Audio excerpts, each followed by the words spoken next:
So ayun guys, paano nga ba ako na-monetize dito sa YouTube channel? Bago ako mag-apply at bago ko naabot yung 1,000 subscriber at 4,000 watts hour. So paano ko nga ba naabot yung 4,000 watts hour and then 1,000 subscriber? Nag-start akong gumawa ng YouTube channel ko is nung June 27, 2020. So almost 4 years bago ako na-monetize. March 11, 2024 na ako na-monetize. So, bali mahirap makuha yung yung watts hour na 4,000. So, yung subscriber na 1,000 is nakuha ko siya dun sa TikTok account ko. Nag-sub ako dun para makuha ko yung 1,000 subscriber. Mas madali kong nakuha yung 1,000 subscriber. Dun ako nahirapan sa 1,000 watts hour. So, after 3 years, hindi ko pa rin nakukuha yung 4,000 watts hour. So, hindi pa rin ako makapag-apply dito sa YouTube. So, nag-decide ako mag-isip ng ibang content para ma-meet ko yung 4,000 watts hour. So, yun na nga. Gumawa ako ng mga video karaoke.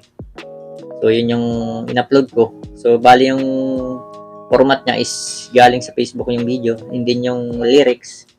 So, kinukuha ko siya dun sa YouTube. Green screen siya. So, lyrics lang siya. Tapos yung video na galing sa Facebook, dun ko ilalagay yung lyrics. So, i-edit ko siya dun sa CapCut.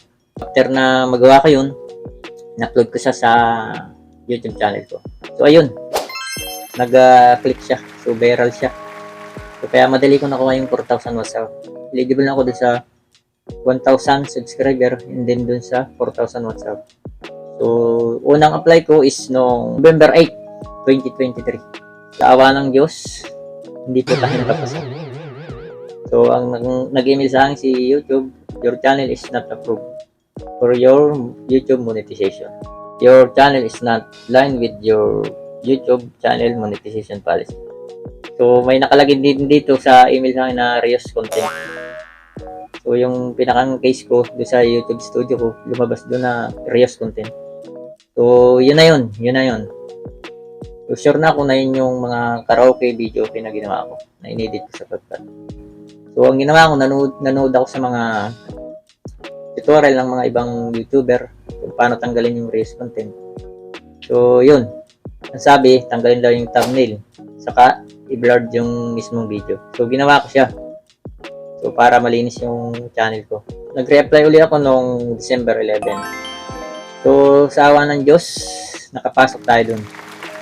So, yung email sa akin na dumating is, congrats, you have been accepted to YouTube Partner Program. Wow! After kinabukasan, December 12, 2023. So, binawi ni YouTube yung ating monetization. Your channel is no longer eligible monetize. So, nag-email ulit siya. So, bagsak daw ulit tayo. So, siguro na-detect na naman yung video natin doon na reuse pa rin. So, ginawa ko, next is, nanood na naman ako ng mga tutorial kung paano tanggalin yung mga reuse content.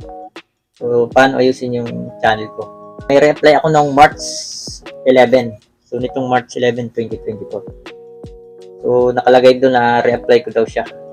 Pwede raw ako mag-re-apply ng March 11.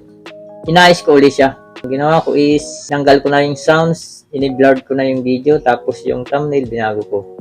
So, nilinis ko na talaga yung channel ko. March 11, ni-reply ko. Sa awa ng Diyos, nakapasa na tayo. So, nag-email na sa akin si YouTube. So, welcome to YouTube Partner Program, Lems TV Vlog. You didn't Lems Vlog. You're been accepted into the YouTube Partner Program. It means you can now earn money from your content. So, ayun guys, nakapasa na tayo. Guys, sa mga baguhan pa lang na YouTubers dyan na nangarap na ma-monetize dito sa YouTube channel. So, wag kayong sumuko. Kagaya nung experience ko dito. So, almost 4 years bago ko nakuha yung monetization dito sa YouTube channel na to. Focus lang doon sa ating goal. So, para makuha natin yung success doon sa dulo. So, abangan nyo ako guys sa susunod kong video. So, i-share ko sa inyo kung paano ayusin yung mga video natin dito sa YouTube channel natin. So, kung paano tanggalin yung copyright, paano tanggalin yung reuse content, and then paano i-ayos yung thumbnail natin dito. So, see you in my next vlog guys.